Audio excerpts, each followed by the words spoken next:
a year of talks based on a new book.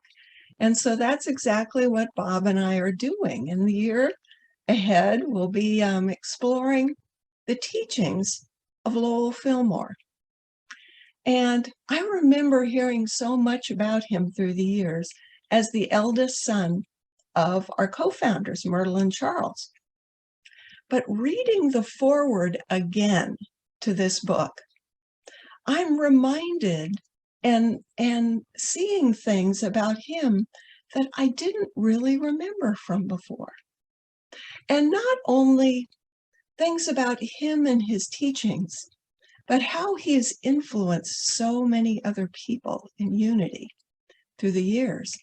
And one of the many things he did for unity over the decades was when one of the publications began called Weekly Unity, he wrote an article every week called Things to Be Remembered. And in his very first article, and he wrote this every week for over 50 years, mind you, his very first article he wrote, he said these three things: remember to smile, remember to say the good word, and remember to remember the good.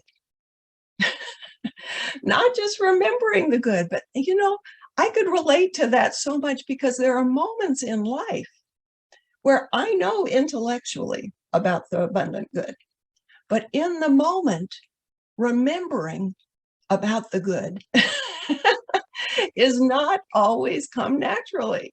And so, yes, I've really been exploring that and enjoying, like I said, what I learned about his life. He was born in 1882. And he lived these principles all his life. So I just feel like he has valuable things to say. He was 4 years old when his mother, Myrtle Fillmore, attended that lecture that we've all heard referred to by E.B. Weeks. And she heard the phrase, "I'm a child of God, and therefore I do not inherit sickness." And he wasn't at the lecture, but he watched her and what she did with what she learned. And he saw her body restored, and he saw her offering to help other people with her prayers, her affirmations, teaching them, encouraging them to do the same for themselves that she had learned to do. And he saw how these things developed. And when his father got involved, Charles, you know, he started participating in so many parts of the unity activity, because it was basically Myrtle and Charles, and then anything they couldn't take on, they offered to their son Lowell. And he was 7 years old when they started publishing the magazine called Modern Thought, that then was renamed Unity. If any of you have ever read a Unity magazine, this was the beginning of it. And Lowell was the one to wrap those magazines up in paper and get them bound up with string so they could all be posted and sent out on Saturdays. And it began there, and he got 10 cents every Saturday, and he felt like he was in heaven. It was great. And his parents, through the years, they continued to give things to him to do. And most of the time, he didn't feel very equipped for it. He didn't know how to do these things, but he absolutely knew that he had prayer. He had prayer, and if he faced the world with a smile, if he remembered to speak the good word, and he remembered the good in the situation he found himself in, he could find his way through. One of the things he was asked to do and showed up and did wonderfully well when he was a teenager, he started teaching Sunday school to the other teenagers who were attending. If any of you are familiar with Unity's Youth of Unity, YOU program for teens, where the focus is drawing out the wisdom within each of the people attending and participating, it was Lowell who started that idea. He didn't pretend to be anybody's teacher. He was drawing the wisdom out of other people who knew of the Unity teachings. And he carried on from there. When he graduated high school, he was offered a full-time job with Unity, and he was paid $5 a week. Man, that was big prosperity. And he, of course, had a lot of responsibilities to go with that. He was responsible for all aspects of publication and maintaining the subscription list, and even cleaning this early old printer. They had to clean it with gas, and turn off the gas stove when he was cleaning it in the kitchen. He just, whatever he was given, he took it on. The accounts, the finance, and they ended up having a business manager leave. And his dad told him, and he was 20 years old at this point, his dad told him, "You're the businessman now." And Lowell was painfully shy. He didn't like talking to people. He just liked doing tasks mostly, but he knew he had his prayer. And he drew on that idea of smiling, and that lightheartedness, because, the Fillmores didn't have a lot of money back then, but they had a lot of happiness and laughter. And Lowell found it easier to talk to people, to be a supervisor, to do the things he needed to do when he could bring a smile. He could bring some laughter to the situation. And when he spoke a good word to everyone around him. I remember my time at Unity Village, and I remember meeting his niece, Rosemary Fillmore Ray. And she would go around Unity Inn, and she'd visit all the tables. And she had a good word for everyone at the table. I remember being at a Sillamar 20 years ago at a table with Reverend Dorothy Pearson. And she did the same. She went around the table with a good word and a blessing and a happy thought for everyone. That was based on what Lowell Fillmore did at Unity Village, because when his father passed and he became the president of the school and the board, he went to Unity Inn every day. It's a cafeteria at Unity Village. He went there every day, stood in line with his tray like everyone else. And after he had his meal, he carried his dishes back and put them there for, the people who were cleaning the dishes. And he would surprise people sometimes. He'd walk up to him, brand new employees sitting at a table by themselves, and ask if he could join them. And they didn't expect that at all. But that's what he did. And if anyone in Unity Inn ever wanted to know where Lowell was, all they had to do was find the laughter. It's just how he led. His office was not like a corner office hidden away, and protected from people. There's this big open reception room in the administration building in Unity. And he had his desk in a corner of that big room, and everyone was welcome to come in. And they wanted to come and be with him because of that smile, because speaking the good word and remembering to remember the good. He did this in a really powerful way. When managers at Unity would come with a concern about one of the employees and needing some guidance about what to do, Lowell would listen. But then he would remind the manager about the good things about that employee too. And they'd pray and they'd find the solution. Before World War II, there was a plan that was the idea of his father, Charles. And it was to build a beautiful neo-Gothic church in Kansas City, in downtown. And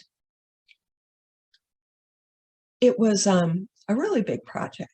I mean, it was kind of out in the boonies then, but they really wanted a big structure, and they wanted to dedicate it to Myrtle, who had already gone on. And so they got a quote. It was $600,000 before World War II. That's quite a chunk. But they knew they could do it. And they set out to do it. Well, the war came and everything stopped. After the war, they found out that now it was going to cost $1 million. And they had no idea if they were going to be able to continue this project. The board members were all doubtful, but Lowell just listened. He listened and he said, we need to pray about it. And we need to go ahead. And out of his prayers came something that some of you who've been in Unity longer may remember. How many of you remember the little cardboard prosperity banks? Those were a brainchild of Lowell Fillmore. And all these members of Unity, wherever they lived, were invited to put their spare change in the prosperity bank and send it in for Unity Temple to be built on the plaza. And it was done. It was done, and so many more things were done. You know, we're thinking internationally today about people we hold in prayer. Lowell Fillmore was the one that supported international expansion of Unity. Lowell Fillmore was the one who made sure there were translations of the Unity literature. He made sure that there were Braille copies available for people who needed Braille in order to enjoy the Unity literature. And if someone did not have the money to pay, he made sure that it got sent to them anyway. Amazing things were achieved by this man in his decades of leadership at Unity because of a smile, because of speaking the good word and remembering to remember the good. And we find these ideas in our ancient Christian scripture as well. It's from a letter to the Philippians. And I was reminded, looking at this, that this is a letter written by Paul to the church at Philippi. And that at that time was in Macedonia. Now we think of that as modern day Greece. And that was the first church established on the European continent. Well, you can imagine what they were dealing with. People who lived in that part of the world had their own ideas already about spirituality and beliefs and deities, and that wasn't necessarily a welcome new idea. And Paul, some say he wrote this letter from prison. And under those circumstances, he wrote these words to this Christian community to lift them up. He said, "Rejoice in the Lord always. Again, I say, rejoice. Let your gentleness be known to everyone. But in everything, by prayer, let your requests be made known to God.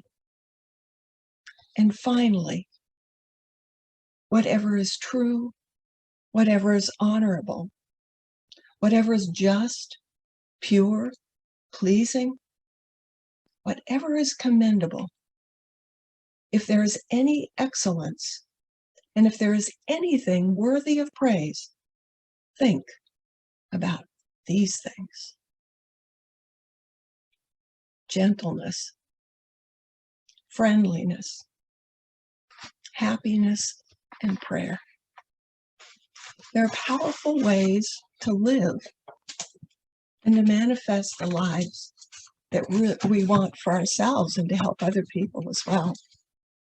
I don't know about you, but I've had some adventures in the new year already. I have had some experiences of things not going the way I was hoping they would. Anyone else here? Anything? Okay. I'm so glad I'm not alone. I have found that my approach to life may not fit the circumstances in life anymore. And one thing didn't work, and I went off in another direction, and that didn't work, and then another, and that didn't work.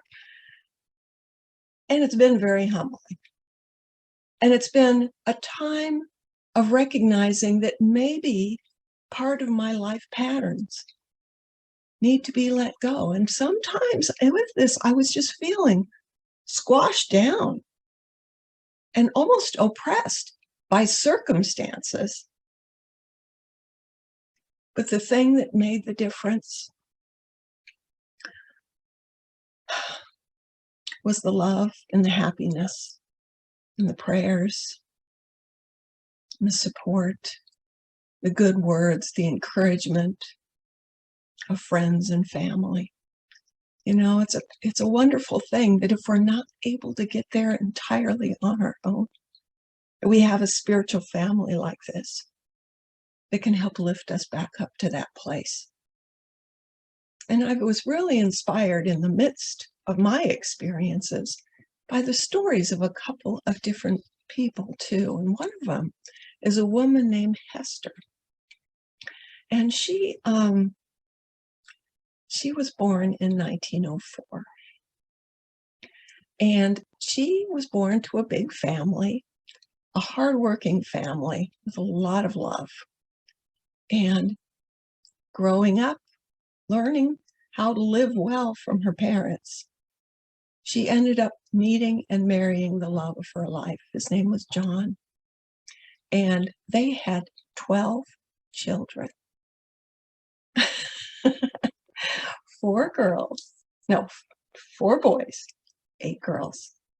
And they were very busy raising their family and teaching them to live well.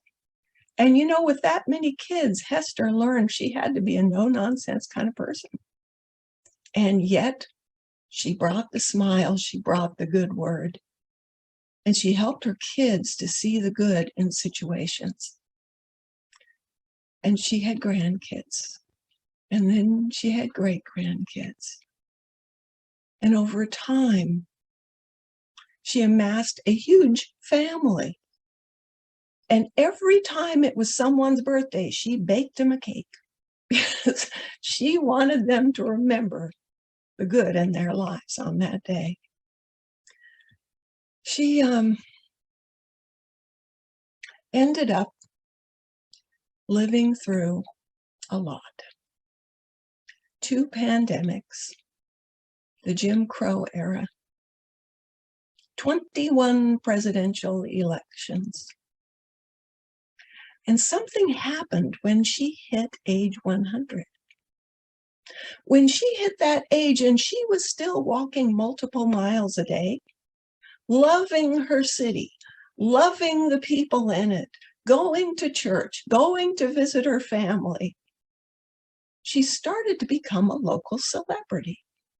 People recognized her because she'd smile, because she'd speak the good word, because she was focusing on the good in her life.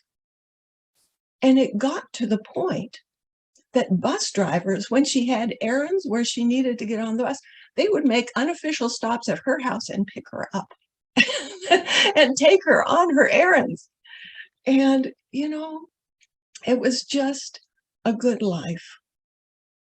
And when she passed last year at age 115, Hester Ford was the person in the United States who had lived the longest. That good word, that smile, and finding the good took her a long way.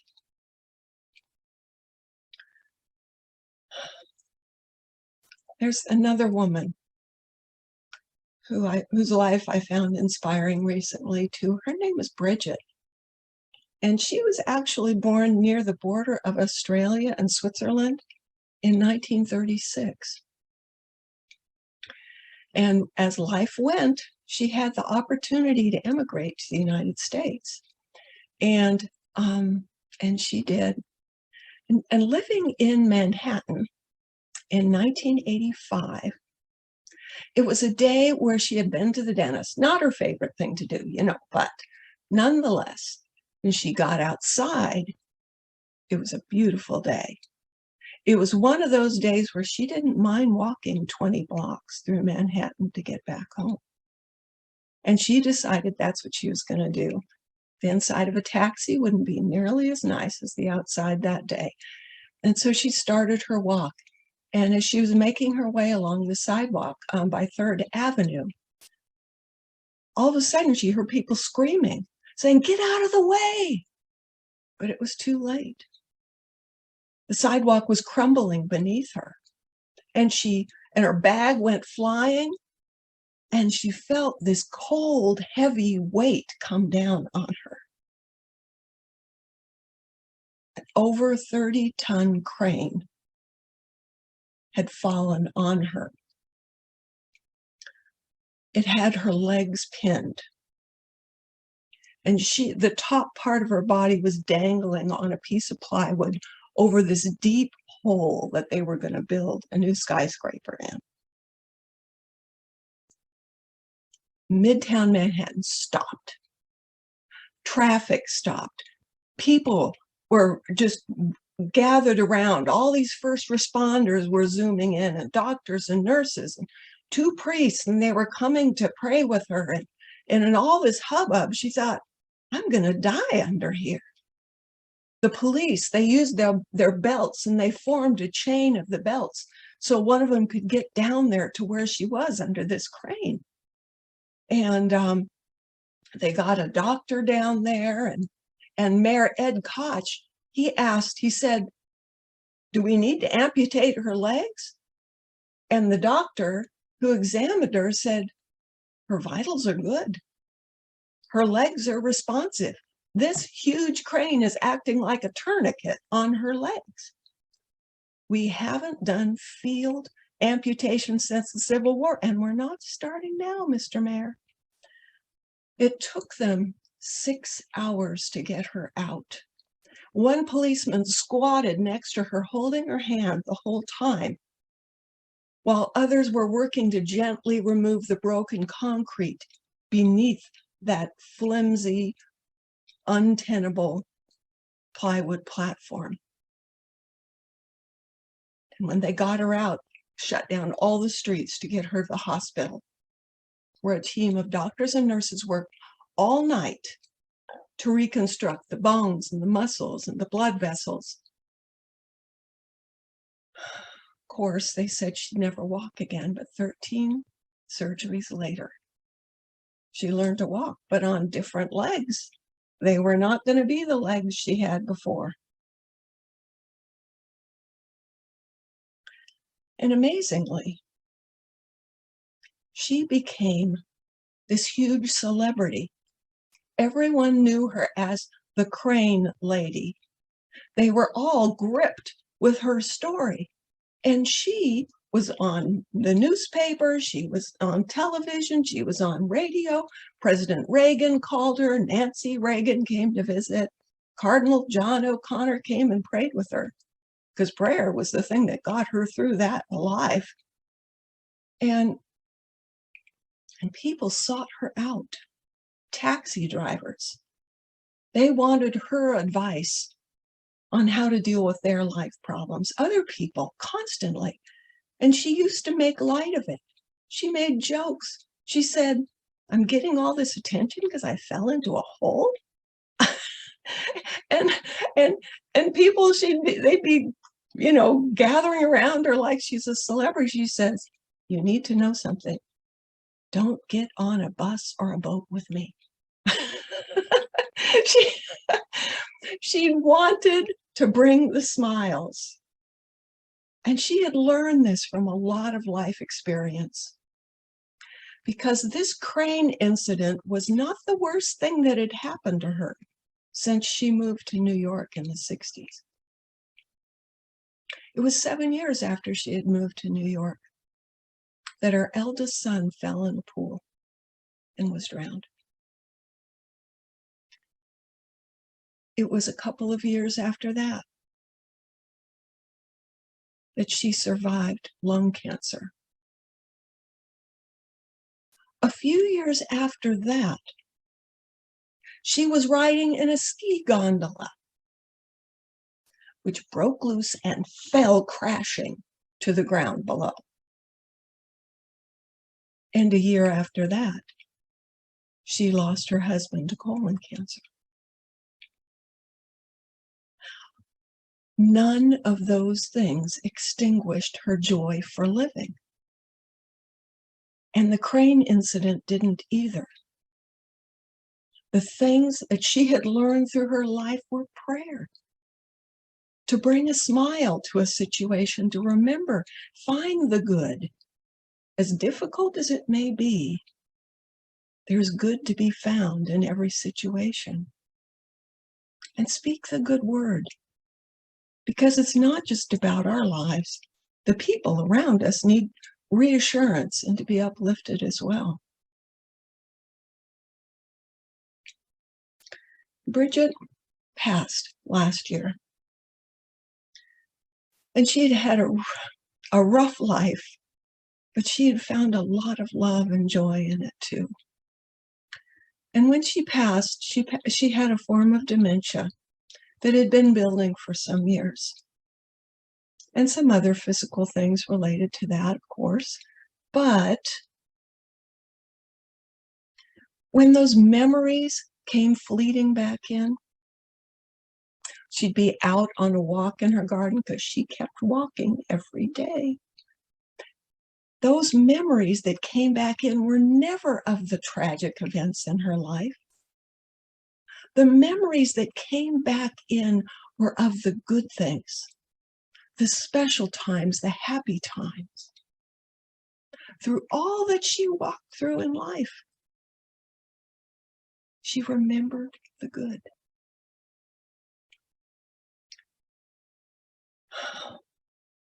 So many people to remind us the power of living in this way, the prayer way to health, wealth, and happiness. And it all starts with that smile, that good word, and remembering the good.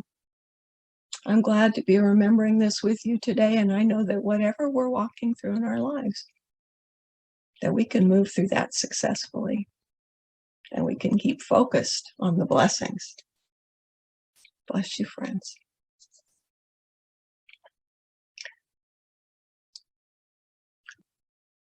And it's time for our meditation. So if you'd like to settle in, relax where you are, we'll go to that quiet place now.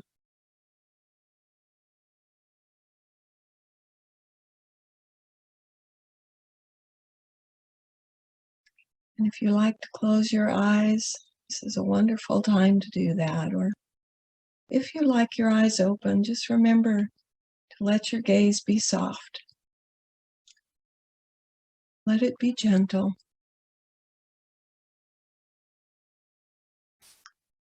So with the things we see around us, we see them with the loving eyes, the eyes of God. As with the things we find within ourselves, we also look with gentle eyes on ourselves and our world. Gentleness, kindness, all in this time of prayer.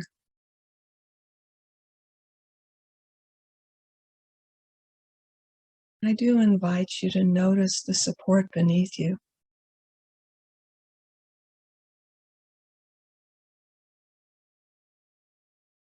The feeling of the cushions or whatever structure you're resting upon now. That gentle support. And as we notice that, we feel our bodies relaxing even more. knowing this support is beneath us.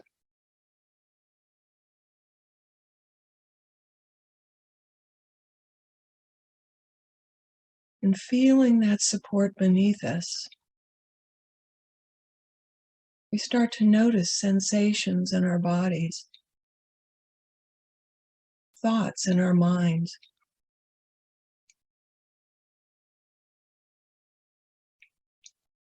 And we know there's support all around us. The support of this community, the support of our families and our friends, our loved ones. We know this is a safe place for those physical, emotional, and spiritual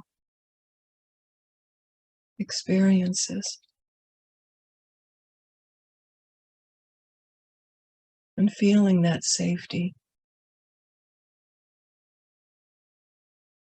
we notice the inner relax that comes in our minds and bodies.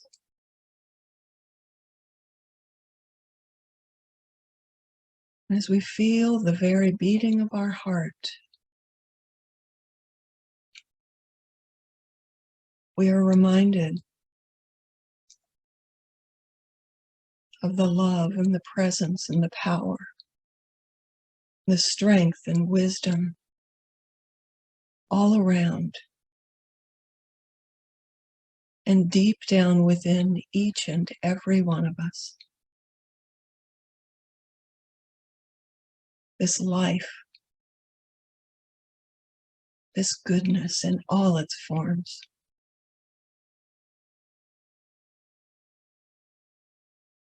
And with every breath, we feel ourselves relaxing even more into this time of reflection and remembering.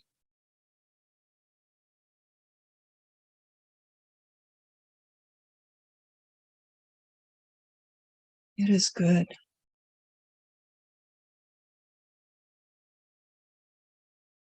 It is so good.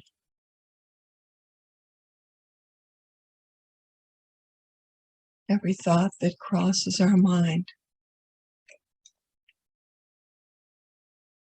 we say, it is good. Every sensation in our body, it is good. By embracing all these things, all these body reminders, all these signals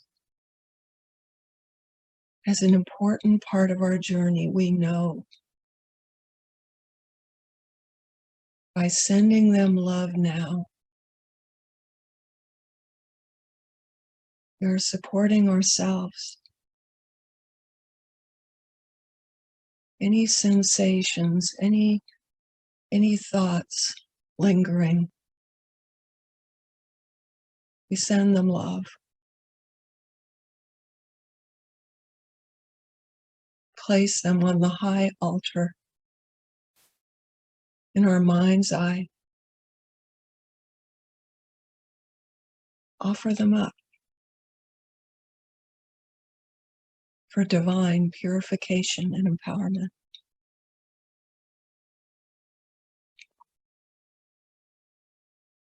We know that blessings flow from all these things, and we let the blessings flow and rest, surrounded and infilled by good in the silence.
And we are grateful.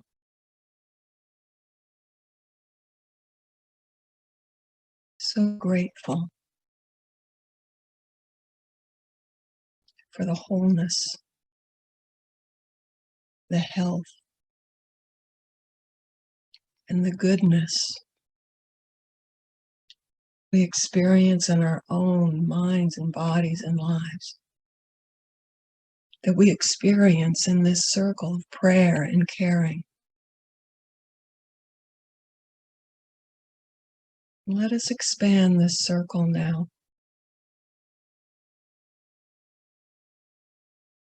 Let's bring within this circle those who are on our minds and hearts today. Send all love and caring, strength, wisdom, prosperity, health, wholeness, success, abundance with them right into the center of this circle. And if you wish to speak names aloud now, I invite you to do that.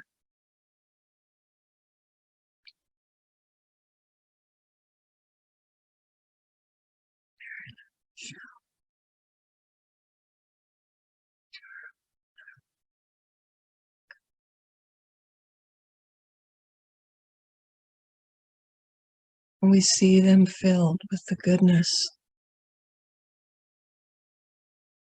We see them all blessed with answered prayer according to the deepest desires of their hearts. And let's expand now beyond our own circles of family and friends and acquaintances. Let's expand to include places and people and parts of the world that especially need prayer today. Let us see the blessings expand, the circle expand,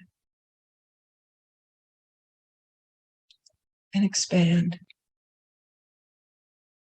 Circles of prayer expanding one on another, wrapping our globe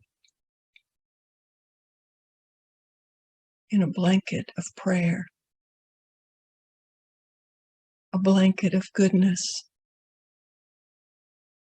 of restoration, peace, harmony, wisdom, divine guidance, abundant good, health, safety, protection, success, all good, all good.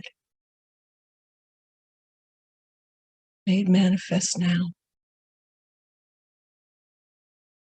in and through this one presence and one power.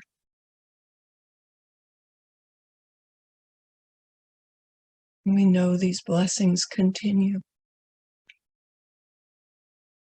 We hold this high watch and we hold the vision.